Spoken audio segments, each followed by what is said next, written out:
అమెరికాకి అసలు అప్ ఎంత ఉందో తెలుసా? $34 ట్రిలియన్. మంచిగా ఆలోచించి డెసిషన్స్ తీసుకోండి. రీసెంట్గా ఐ థింక్ చాలామంది స్టూడెంట్స్ ఫాల్కి కూడా వస్తున్నారు అనుకుంటా. నేను పెద్ద పెద్ద కంపెనీస్లో ఉద్యోగాలు పోవటం, ఏఐని బాగా అడాప్ట్ చేసుకొని ఎంప్లాయీస్ని ఫైర్ చేసేస్తుందంట. పెద్ద పెద్ద వాళ్ళందరూ కూడా ఏం చెప్తున్నారంటే గోల్డ్ మీద ఇన్వెస్ట్ చేయండి. వాళ్ళు బయటకు వచ్చి లిటరల్గా ఏడుస్తున్నారట employees. Hey guys, welcome back to my YouTube channel మాదిరి మెమరీస్.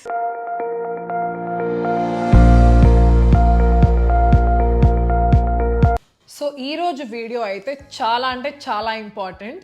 ఎందుకు అంటే మీరు వీడియోని లాస్ట్ వరకు చూడండి, మీకే అర్థమవుతుంది. స్పెషల్లీ ఇప్పుడు యూఎస్ఏలో ఉన్న వాళ్ళు అండ్ ఆల్సో యూఎస్ఏకి ఇప్పుడు రాబోతున్న కొత్త స్టూడెంట్స్ ఎవరైతే ఉన్నారో ఖచ్చితంగా వీడియో చూడండి. ఇది మీకు చాలా హెల్ప్ఫుల్. అండ్ ఈ వీడియోని ఖచ్చితంగా మీరు షేర్ కూడా చేయండి. ఇది నేను చాలా రీసెర్చ్ చేసి నేను కొన్ని పాయింట్స్ గ్యాదర్ చేసి మీ అందరికీ తెలియాలి ఇప్పుడు ప్రజెంట్ సిచ్యువేషన్ యూఎస్ఏలో ఏం నడుస్తుందో అని చెప్పేసి నేను అనుకున్నాను అనమాట. అండ్ వీడియోని మీరు స్కిప్ చేయకుండా మొత్తం చూడండి. ఎందుకంటే వీడియోని స్కిప్ చేయడం వల్ల ఏంటి అంటే మీరు చాలా డౌట్స్ అడుగుతున్నారు కామెంట్ సెక్షన్లో. నేను అప్పటికి రిప్లైలు ఇస్తున్నాను. బట్ స్టిల్ మీరు స్కిప్ చేయకుండా చూడడం వల్ల ఏంటి అని అంటే మీ డౌట్స్ మొత్తము క్లారిఫై అయిపోతుందని. బట్ స్టిల్ మీరు ఇంకా మీకు వీడియో మొత్తం చూసాక కూడా ఇంకా డౌట్స్ ఉంటే ఖచ్చితంగా మీరు కామెంట్ చేయండి. ఖచ్చితంగా నేను మీకు అందరికీ కూడా రిప్లై ఇస్తాను, ఓకేనా? సో ఇంకా లేట్ చేయకుండా let's get into the video. Harry Dent అనే ఒక పాపులర్ ఎకనామిస్ట్ 2025లో ఒక పెద్ద రెసిషన్ రాబోతుంది అని చెప్పారనమాట. ఇది చాలా రీసెర్చ్ చేశారండి దాని గురించి. సో ఆర్థికంగా చాలా నష్టపోతుంది యుఎస్ఏ అని చెప్పేసి ఆయన ఈ ఇయర్లోనే చెప్పారు. సో ఈ రెసిషన్ 1929లో ద గ్రేట్ డిప్రెషన్ అనే దానికన్నా కూడా 2008లో ఇంకొక రెసిషన్ వచ్చింది అమెరికాలో. అండ్ దానికన్నా కూడా అతి భయంకరంగా ఉండబోతుందంట. అంటే ఇమాజిన్ 2024 అంటే ఇప్పుడు నడుస్తున్న ఇయర్లోనే ఎన్నో వందల కంపెనీస్ ఎంప్లాయీస్ని లే ఆఫ్ చేసేసింది. సో దీనికంటే ఎక్కువ రెసిషన్ రాబోతుందంట నెక్స్ట్ ఇయర్. హ్యారీ డెంట్ ఇప్పటి వరకు చేసిన ప్రెడిక్షన్స్ అన్నీ కూడా చాలా అక్యురేట్గా మనందరికీ వెలుగులోకి వచ్చాయనే చెప్పుకోవచ్చు. For example Japanese asset bubble గురించి తను 1989లోనే ఒక ప్రెడిక్షన్ వేశారు. అది కూడా కరెక్ట్ అయింది. అదేవిధంగా 2000స్లో .com బబుల్ గురించి తను చెప్పినట్టుగా ఎగ్జాక్ట్గా కరెక్ట్ అయింది తన ప్రెడిక్షన్. ప్రపంచంలో అతి పెద్ద ఎకనామిక్ క్రైసిస్ రాబోతుంది అని చెప్తున్నారు 2025లో. గ్యారీ షెల్లింగ్ అని ఇంకొక వాల్ స్ట్రీట్ ఎక్స్పర్ట్. సో ఆయన ఏమంటున్నారంటే నెక్స్ట్ ఇయర్ చాలా పెద్ద పెద్ద companies, so called companies like Nvidia, Amazon ఇలాంటి కంపెనీస్ కూడా రెసిషన్ బాధ పడాల్సిందే. స్టాక్స్, బయట స్టాక్స్, నాస్డాక్ ఇవన్నీ పడిపోబోతున్నాయి. షెల్లింగ్ కూడా ఇంతకు ముందు మార్టిగేజ్ క్రైసిస్ ఇలాంటివి ప్రెడిక్ట్ చేసిన వారే. అండ్ అరౌండ్ ది వరల్డ్ చాలా మంది పెద్ద పెద్ద ఎకనామిస్టులు కూడా చెప్పుకుంటుంది ఏంటి అని అంటే అమెరికాలో చాలా అతిపెద్ద రెసిషన్ రాబోతుంది నెక్స్ట్ ఇయర్ అనే డిస్కషన్స్ చాలా నడుస్తున్నాయి. హ్యారీ డెంట్ ప్రకారం ఇవి రెసిషన్కి వీటన్నిటికీ రీజన్ గవర్నమెంట్, అమెరికన్ గవర్నమెంట్. ఎప్పుడైనా సరే వ్యవస్థలో ఒక బబుల్ క్రియేట్ అవుతుంది, ఏదో ఒక విషయంలో ఆర్టిఫిషియల్గా ఒక బూమ్ క్రియేట్ అవుతుంది. కొంత నిజం ఉంటే కొంత బూమ్ కూడా క్రియేట్ అవుతుంది అనమాట. For example real estate bubble కావచ్చు లేదా .com బబుల్ కావచ్చు. ఈ బబుల్ ఒక 4-5 ఇయర్స్కి ఖచ్చితంగా బర్స్ట్ అవుతుంది. ఫర్ ఎగ్జాంపుల్ బాగా పీక్లో రియల్ ఎస్టేట్ వాల్యూ పెరిగిపోతుంది అని అనుకున్న టైంలో ఏదో ఒక రోజు ఆకాశంలో ఉన్న ఆ రేట్స్ భూమి మీదకి రావాలి. సో మనం ఆ బబుల్ని ఎలా హ్యాండిల్ చేస్తున్నాం? సో అట్లాంటి బబుల్స్ ప్రతి వ్యవస్థలో క్రియేట్ అవుతూనే ఉంటాయి. బట్ ఈసారి క్రియేట్ అయిన బబుల్ ఏదైతే ఉందో యాక్చువల్గా ఇది ఆల్మోస్ట్ 13 to 14 ఇయర్స్ నుంచే ఈ క్రైసిస్ నడుస్తుంది అనమాట. గవర్నమెంట్ ఏం చేసిందంటే స్టిమ్యులస్ ఇస్తూ క్రైసిస్ని అవాయిడ్ చేస్తూ ఉంది. స్టిమ్యులస్ ఇస్తూ పోస్ట్పోన్ చేయడం ఏంటి?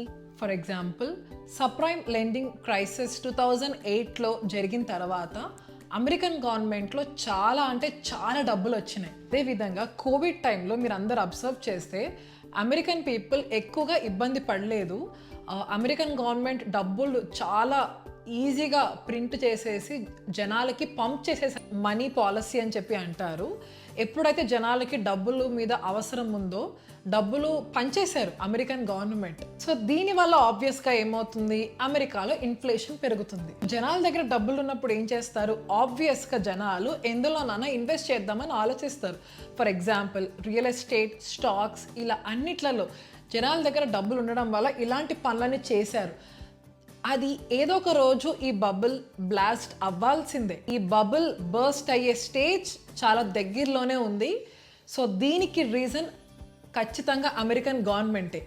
సో ఈ ప్రెడిక్షన్స్ అన్నీ చూస్తుంటే అసలు ప్రపంచంలో ఏం జరగబోతుంది, ఎలా ఉండబోతుంది అనే ఆలోచనలోనే చాలా మంది ఉండిపోయారు. అబ్జర్వ్ చేసినట్లయితే last year silicon valley bank, so ఇలాంటి చాలా బ్యాంక్స్లో బ్యాంక్ రన్ జరిగింది. సో ప్రజలు భయపడిపోయారు, బ్యాంక్స్ క్రాష్ అయిపోతున్నాయి అని చెప్పేసి తొందరగా ఆ బ్యాంక్కి రీచ్ అయిపోయి డబ్బులన్నీ తీసేసుకున్నారంట. సో అలాంటి సిచ్యువేషన్స్ ఇప్పుడు వేరే బ్యాంక్స్కి కూడా వచ్చే ప్రమాదం ఉంది. ఇది ఇంతకు ముందు కొంచెం టైం పట్టేదంట, లైక్ అట్లీస్ట్ 2-3 days అన్నా పట్టేది. అలా కాదు కదా, మొత్తం ఆన్లైన్ పేమెంట్స్ వచ్చేసినాయి. సో అందుకనే ఏ టైంలోనైనా బ్యాంక్స్ మొత్తం ఖాళీ అయిపోవచ్చు, నా డబ్బులన్నీ ఎత్తేసుకోవడానికి చాలా ఈజీ.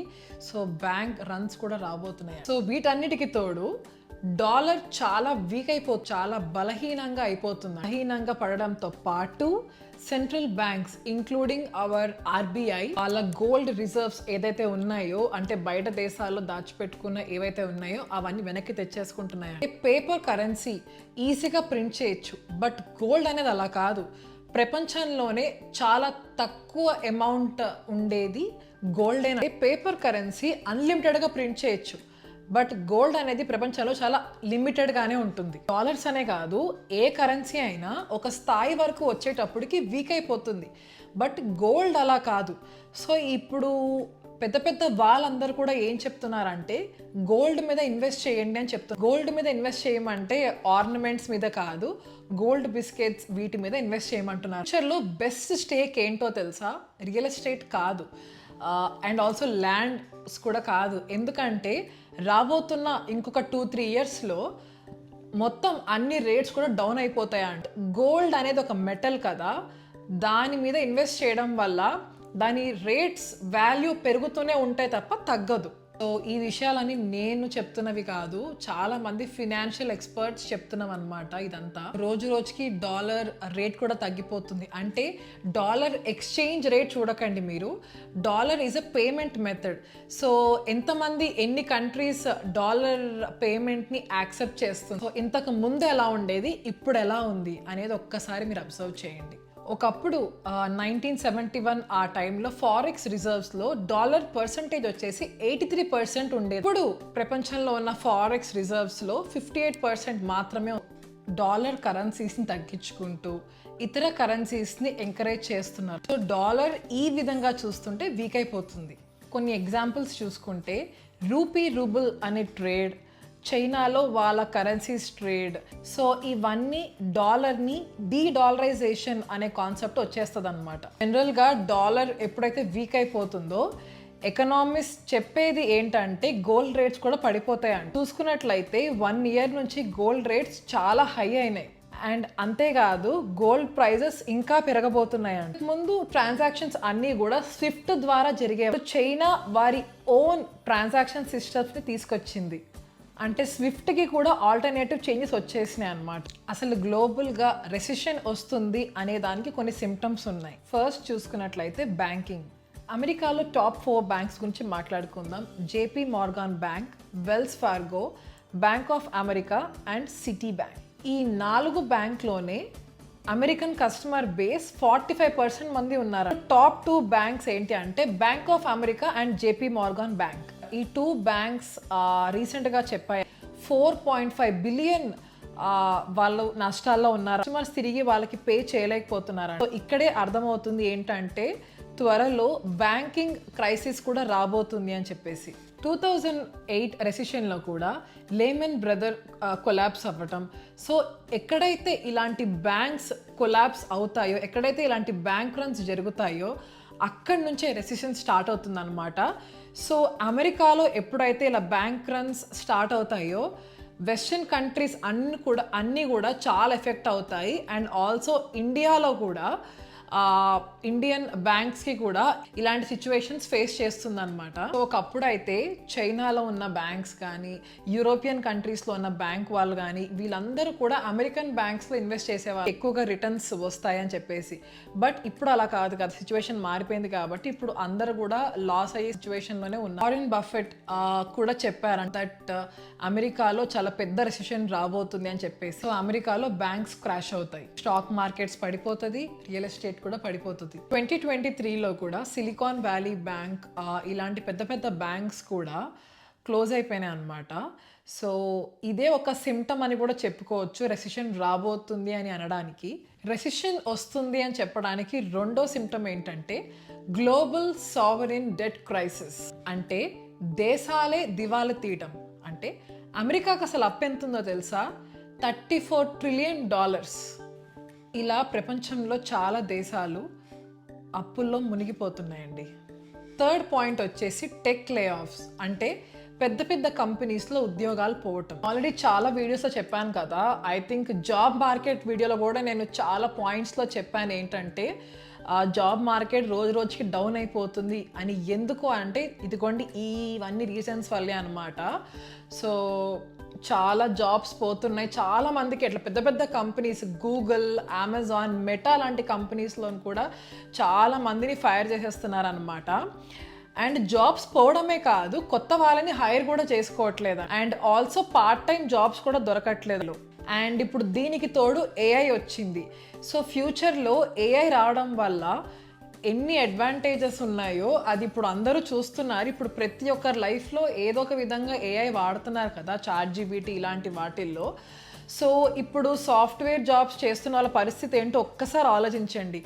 సో ఏఐని అడాప్ట్ చేసుకుంటున్నాయి కాబట్టి, స్పెషల్లీ వెస్టర్న్ కంట్రీస్ ఈజీగా అడాప్ట్ చేసుకుంటున్నాయి కాబట్టి ఫ్యూచర్లో లే ఆఫ్స్ ఇంకా ఎక్కువ అవుతాయట.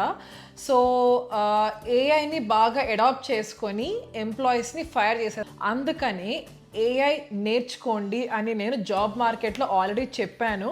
ఎవరైతే వీడియో చూడలేదో ఖచ్చితంగా ఒకసారి వెళ్ళి ఒక లుక్ అయితే వేసేసేయండి. ఏఐ నేర్చుకోవడం వల్ల ఏంటి అని అంటే మీ జాబ్స్ నిలబడతాయి అన్నమాట. కనీసం ఒక 80 to 90% ఛాన్స్ అయినా ఉంటుంది మీ జాబ్స్ పోకుండా ఉండడానికి. కంపేర్ టు అదర్ లాంగ్వేజెస్ నేర్చుకున్న వాళ్ళకన్నా కూడా ఏఐ నేర్చుకోవడం వల్ల ఇదొక అడ్వాంటేజ్ అనమాట. రీసెంట్గా నేను ఒక ఇన్స్టాగ్రామ్ రీల్లో కూడా చూశాను, యుఎస్లోనే అనుకుంటా, అమెజాన్లో వేర్ హౌస్లో చాలామంది ఎంప్లాయీస్ని ఫైర్ చేసేసారు. వేర్ హౌస్లో రోబోట్స్ని పెట్టుకున్నారు, అందులో ఏఐ ఇన్స్టాల్ చేశారంట. సో వాళ్ళు బయటకు వచ్చి లిటరల్గా ఏడుస్తున్నారు అన్నమాట ఎంప్లాయీస్. అంటే వాళ్ళు మంచిగా వర్క్ వెళ్ళారనమాట ఆ రోజు అయితే ఇంకా మీరు ఇంకా వర్క్ చేయొద్దు, ఇంకా మీకు ఇవాల్టితో లాస్ట్ అని చెప్పి అన్నారంట. లోపల చూస్తేనేమో రోబోట్స్ వర్క్ చేస్తూ ఉన్నాయండి. ఇమాజిన్ ఎంత స్పీడప్ అవుతుందో. రాబోతుంది అనేది ఇంకొక సిమ్టమ్ ఏంటంటే, ఇది fourth symptom, craving for gold, craving for yellow metal. So బంగారం వైపు ఇండివిజువల్స్ కానీ సిస్టమ్స్ కానీ వెనకాల పరిగెడుతున్నాయండి. సెంట్రల్ బ్యాంక్స్ ఉంటాయి కదండి, ఆర్బీఐ లాంటి బ్యాంక్స్. సో ఎవ్రీ ఇయర్ 1000 టన్స్కి పైనే గోల్డ్ కొనుక్కొని రిజర్వ్ చేసుకొని పెట్టుకుంటుంది. ఇప్పుడు ఫైనాన్స్లోనే గ్రేట్ అనమాట అమెరికా.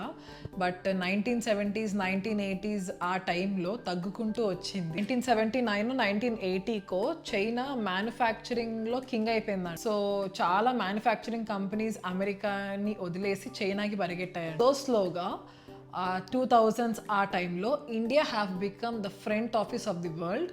అంటే అమెరికన్స్కే జాబ్స్ కాకుండా లైక్ అవుట్ సోర్సింగ్ మొదలుపెట్టింది అనమాట. అంటే చాలా తక్కువ ప్రైస్కే ఇండియన్స్ ఇంజనీర్స్ దొరకడం కానీ సర్వీస్ సెక్టార్లో దొరకడం కానీ జరిగింది. సో ఇలా స్లోగా సర్వీస్ సెక్టార్కి దూరం అయ్యి మ్యానుఫ్యాక్చర్ సెక్టార్కి దూరం అయ్యి, సో ఇవన్నీ కూడా స్లోగా అమెరికన్ ఎకానమీ మీద రిపుల్ ఎఫెక్ట్స్ పడ్డాయి అన్నమాట. అందువల్ల $34 ట్రిలియన్ అప్పు పడింది.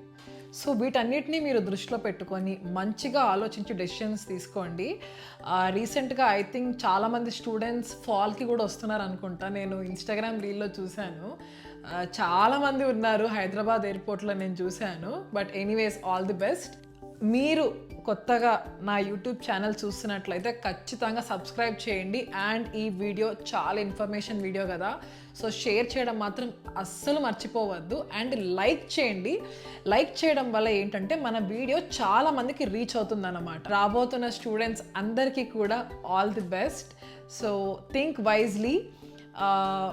నేను చెప్పినట్లుగా ఏఐ గురించి అట్లాంటి వాటి గురించి బాగా రీసెర్చ్ చేసి అలాంటి వాటి మీద జాబ్స్ కొట్టండి. మీ ఫ్యూచర్ చాలా బాగుంటుంది. ఓకేనా? See the next vlog guys. Bye.